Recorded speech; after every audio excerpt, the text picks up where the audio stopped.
And we're live. Hey, folks, thanks for tuning in to another pulse-pounding episode of Wildcards with host Russ Watson and his faithful sidekick, Mike Lafferty. How you doing, Russ? I'm doing great.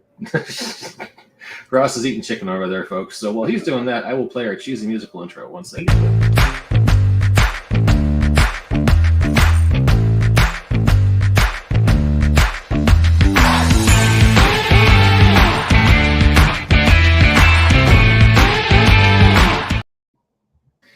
And you are listening to the Wildcards, our Savage Worlds show. I'm Mike Lafferty, your co-host, along with Ross Watson. And today, we are very fortunate to have the creative director of Pinnacle, Mr. Darrell Hayhurst, here with us. How you doing, Darrell? Hey, doing good. Although if you guys are the Wildcards, that makes me the extra, and that never goes well for the extra. or you're the villain. Okay, that might track actually. You do have a goatee. Exactly. Like I got the correct facial hair for evil, but you could just be the evil universe Darrell, and there's a good Darrell tied up in your closet. There was a joke at one of my old workplaces, like know your Darrells, and it had like the good Darrell, evil Darrell with the goatee or whatever, but there was just like question marks because I had the goatee then too. They're like, we just don't know. I guess they're all evil Darrell. Why don't you tell all our listeners who you really are and what you really do for Pinnacle? Well, I really am Darrell, honest. Are you saying he's not Darrell Hayhurst? What are you saying? What I do for Pinnacle, I mean, my job title, my fancy job title for those is creative director. Thank you. What I do is I write games and I talk with other authors about story and moving all of our cool IPs and storylines forward in a creative and methodical way, so that we're moving towards something in a satisfying way. And sometimes that's herding cats, and sometimes it's the really fun stuff. Like we just get to sit around drinking beer and talking about, wouldn't it be cool if ... And man, it doesn't get any better than that. I should say for the listeners that Darrell and I have worked together many times. Many times, yeah. We worked together. I think our best collaboration or our biggest collaboration is probably Torg Eternity. But yeah, Darrell's a hell of a guy. We're really glad to have him on board, and especially because having the creative director for Savage Worlds here is the perfect time to talk about the 20th anniversary of Savage Worlds. Amazing coincidence. 20. It can drink next year. But it can vote now. You can vote now. It can also be drafted. But before we get into that, I have got a tiny URL scrolling across the bottom of the screen because I'm a consummate professional as a podcast host. It says tinyurl.com/Savage20th. You go there, it will take you directly to the Kickstarter page, and they have raised. Well, let's just say you guys are doing awfully well, aren't you, Darrell? We're doing okay, right? Because when you start these things, you never quite know what to expect. And what's interesting about this one is the whole point of it is it's a low price point entry.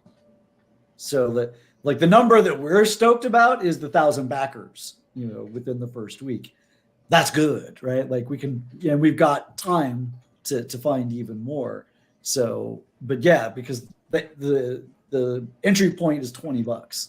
So we've got a lot of people, including a lot of new people, not new players coming in at that $20 level to see what Savage Worlds is all about. And that's cool. And then if you're already into it, we've got some extra stuff. I have a question. Sorry, Mike. That's all right. So there's all these different covers for the 20th anniversary edition, and they're beautiful covers. Thank you. And there are drew them myself. I didn't. Aaron Riley did. Look like there's 5 different covers. Is that true?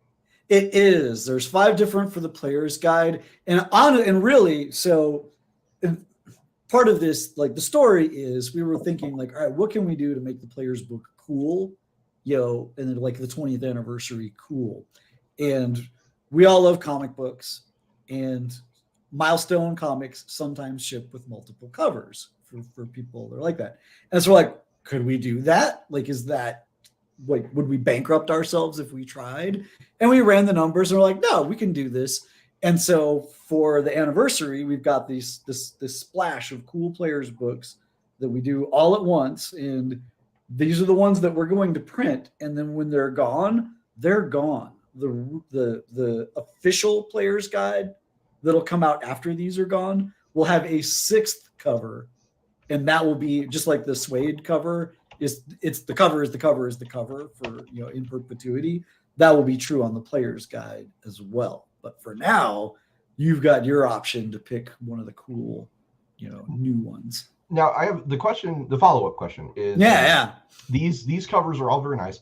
And they Aaron Riley, most of them, almost all of them. Yeah. They seem to represent different genres that you can play. Yes. Because there's a sci-fi one and a superhero one and a beautiful samurai one. Yes.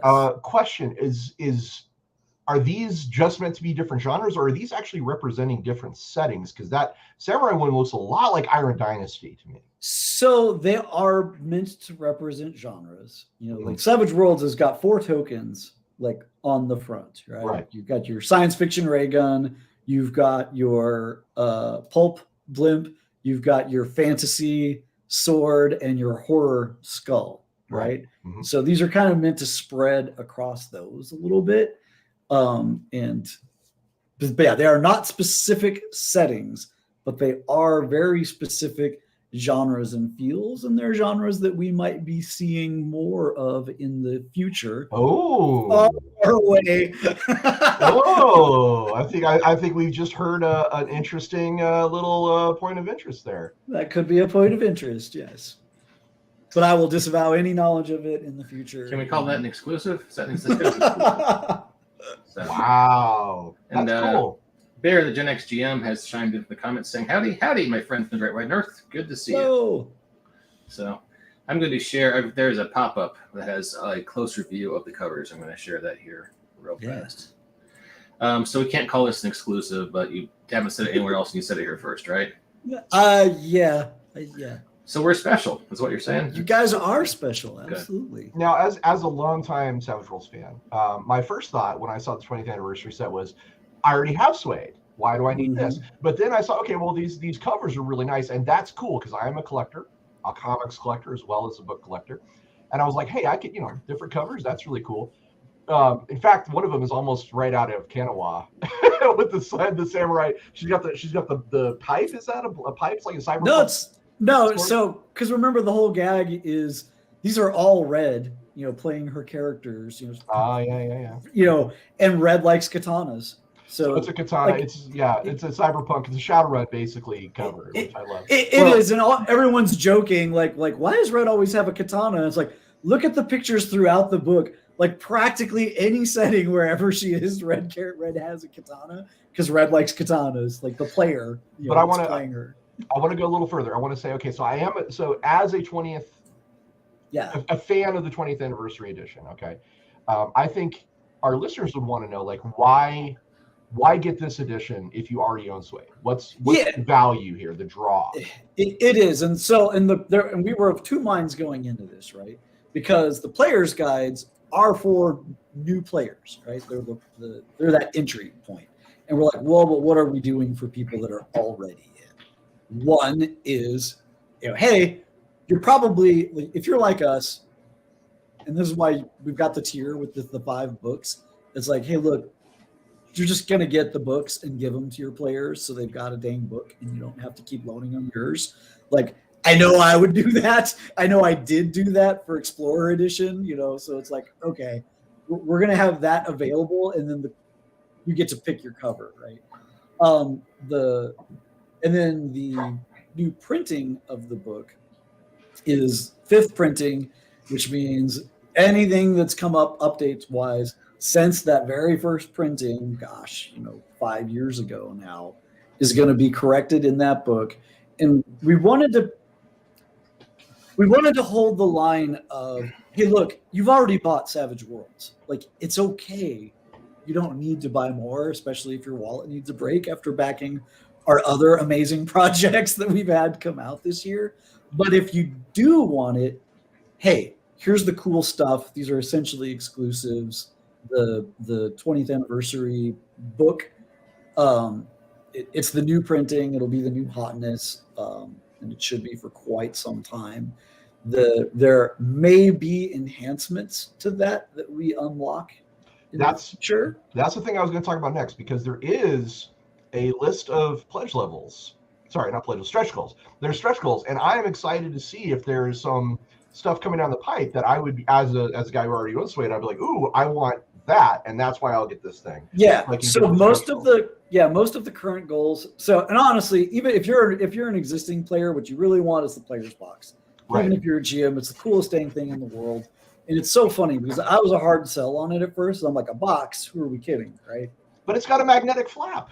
I mean, but that's just it. But then I got the one from Hell on the High Plains, and I'm like, nope, I was wrong. This is the best thing ever. Everyone should have one. We should just make people buy them, and then they'll understand just exactly how cool this is.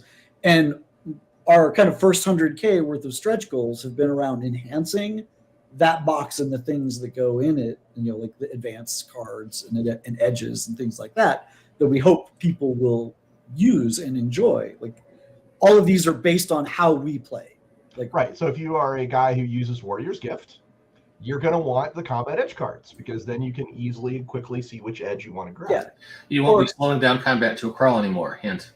Yeah. Well, and likewise, like how we end up using it is in a lot of games, we play archetypes and we go multiple sessions. And if you get an advance, it's like, well, do you write on the archetype card? Well, no. Well, I picked up an edge. My other edges are on the archetype card. The edge that I just bought, I either have to write down somewhere or look up. If I've got a card that's got it, cool. And then that all fits very nicely in my player's box. And I just take that to the game and back. So it looks like the first stretch goal was a player's box. The next three were all edge cards, combat which edge go cards. in, yeah, which complement the box essentially. And then advanced cards, then a card stand. Yep. Is it missing? Okay. And the idea is, mm-hmm. yes, and sleeves, because people have been asking us for sleeves forever. And the notion is these are all things that you can put in that box and are going to enhance your experience at the table. Like the card stand, where you can put your action card up there or your name plate. This is who I am playing. That's what it is for me, right there. Right? Yeah. Because like we experimented with all sorts of things at our own tables. Like I would buy those little wire wedding ones, and then they all get tangled together, and you're like, wow, like I love that I have this, but I hate that I can't use it. I need a pack. I need a pack of those stands so that I can buy one and have one for everybody at the table when I'm running the game. Well, they all need their own player box that comes with it. Okay, all right, fair enough. Yeah, and then the sleeves exactly are the same thing, where it's like, hey, I've got these other cards. It's easy to get sleeves the size of like the power cards and things like that. You can get those at your friendly local game store, but our oversized action deck and the archetype cards and these other things that we put in there, it's not easy to find sleeves that handle those. So that's what those are about. And all of these are basically enhancing that player's box. Soon we'll start seeing things that enhance the 5th printing book or the accessories box that comes with it.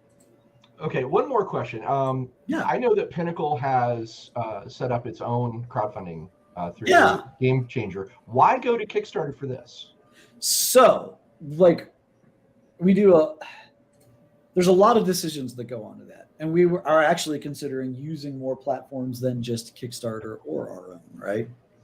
And what it comes down to, Kickstarter has reach.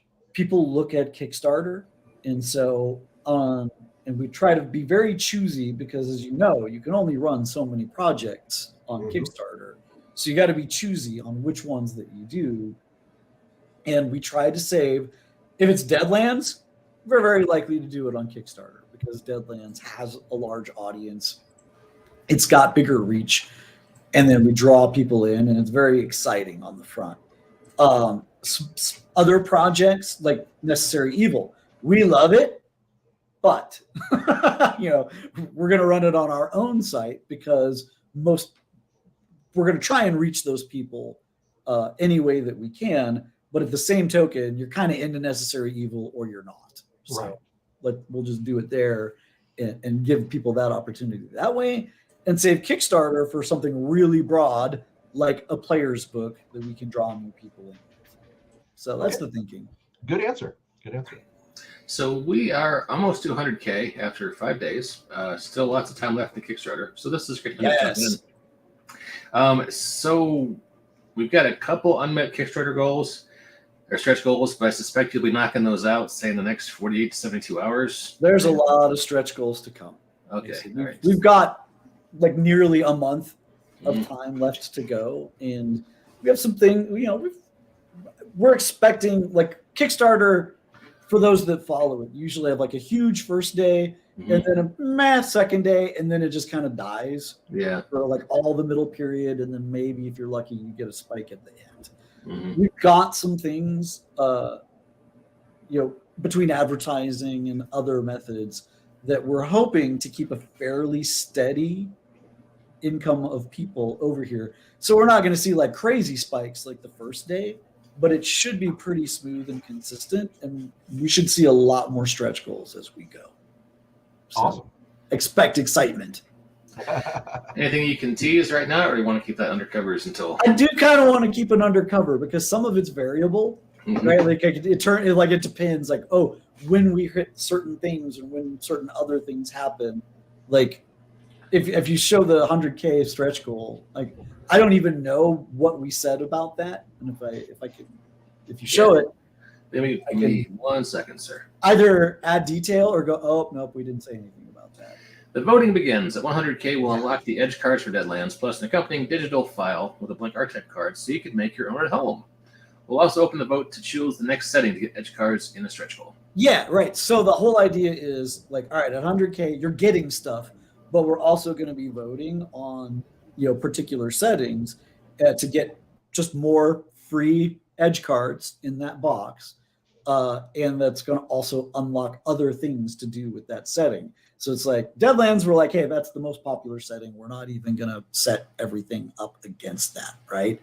And then, but is it going to be Lost Colony or Pine Box or, who knows? Accursed.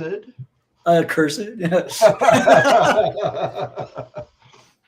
So there will be a limited list, and there will be kind of the pinnacle products, unfortunately. So alas, we won't be able to vote on Accursed and other stuff like that. Although Accursed's sigil now, isn't it? Yes, it is. So, Yeah.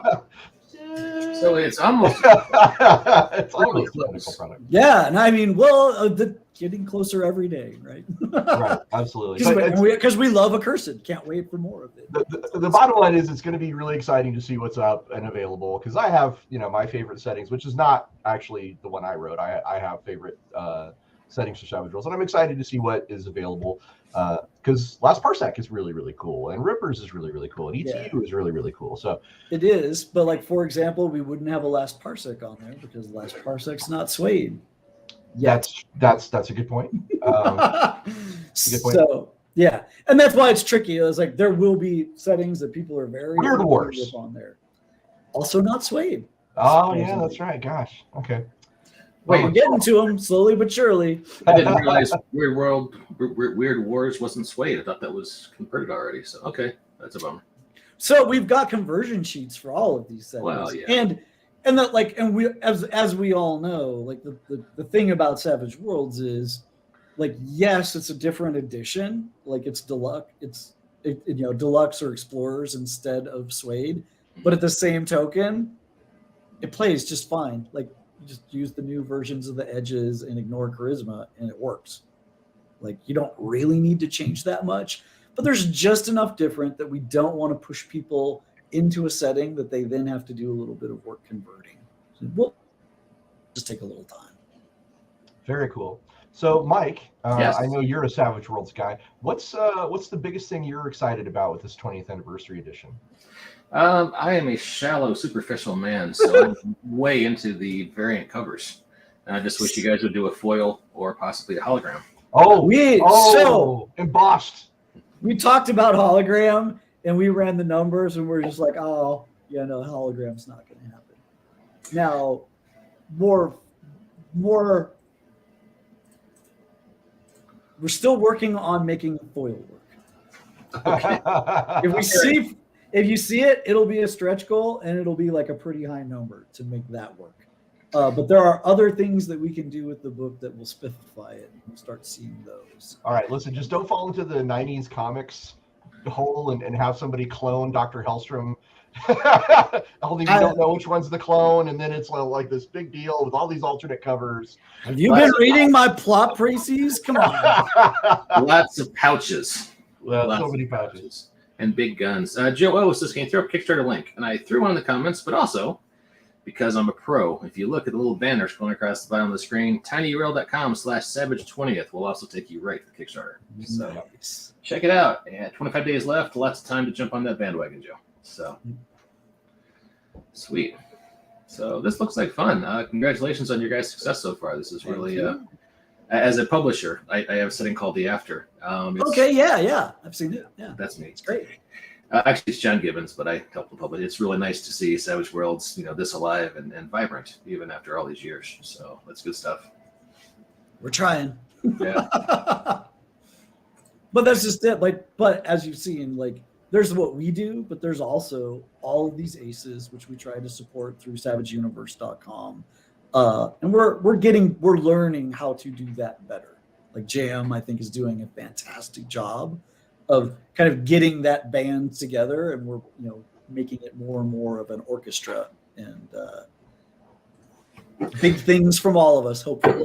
Yeah, that's a good question. Is there Savage Universe content in the 20th anniversary set? There, so far, Savage Universe is its own thing, right? Like it kind of has to be. Like it's its garden, and Pinnacle is our own garden. But we try to throw baseballs over the walls, like back and forth. He's the neighbor. You can only see the top part of his head. Right. Yeah. Wilson from. Yeah. A little more than that. Like there's gates and things like that. Okay. Well, that's cool. I wish I had a neighbor like that. Obviously, Lafferty and I are both big fans of Savage Universe, and we're excited that JM is doing a good job with it. We're, Yes. I think we're one of the, I don't know how many podcasts there are that coordinate with Savage Universe, but we are one of them amongst that group, however big and small it is. Yep. And, I can tell you that I am definitely going to be in on this Kickstarter because already the things that have been unlocked are exciting to me. As someone who owns tons of Savage Worlds content, already, I'm ready to dive in. So this is good job. That's all I'm saying. Yeah, thank you. Yeah, right. Same, because it's like I just want that stupid player's box. Like I've got the one from Hell on High Plains. I'm like, oh, another one with a different cover and another one. And start putting my different characters in them and stacking them. Make kind of a Voltron out of all those boxes. Right? Yeah. Stay tuned. We'll try it. Yeah. I'm sorry. I'm a sucker for a Voltron joke. You were saying, Russ. Oh, just it's a little bit inside baseball that Darrell and I both have experienced with box sets. Just nod our head. Yeah, I mean, and I feel so bad, right? Because one of the things that I wanted to do, like getting away from Torg, was be like, oh, cool, we're just going to put out like some books rather than these giant like box sets with all these things. But like everywhere I go, it's like boxed sets like rain from the sky around me. And I don't want people to think it's me. It's like, no, it's not me. I'm not doing this. But consumers love them. I was at Barnes & Noble earlier today with my young son, and we were walking through the RPG section because it's right before kids' books. And holy crap, so many box sets. It's a good introduction. It's a good way to get new players into the game. That's just it. Like there are things you can do in a box that you can't do solo, right? Like we love our archetype. No, like we love our archetype cards, but you can't really sell the archetype cards as packed separately from a book. They just look weird on the shelf. It's just like this, saran wrap with cards in it, and you're like, what is that? But in a box, you can afford to put those or the bennies or the dice. Like all of these cool extras that make the game more fun to play that you can put in a box that you can't do with a solo book, for something like Ghost Mountain, where we're like, you need these extras, everyone. Like at first we didn't really want to just sell the book alone because it's like half the experience, but the feedback was very strong. Like, come on, man, I just want a book. It's like, okay. Have the book. Here's the other stuff that really adds to this. And then what was really funny was everyone was like, yeah, actually, I do want the other stuff. Okay. We'll give it to you then. That's gamers. Hey, I want it the cheapest price possible. Oh, is there more cool stuff? Well, sell that to me too. Yeah, well, and we break ourselves trying to do that. Like we really do. Like that's because we're all gamers too. Well, I got to tell you, in my 20+ year career doing this, I have learned one immutable truth. We as nerds, as a culture of nerds, we embrace change. We love change. We love new things that are different than the old things. Wait, no, I'm wrong. That's totally the opposite. But it's exciting. I think you've done a good job with this product. I'm excited to see what else is coming down the pipe for it. And if there's anything, cover. So. Yeah, not a foil. Apparently, not a foil cover, which is fine. Okay. Well, yeah.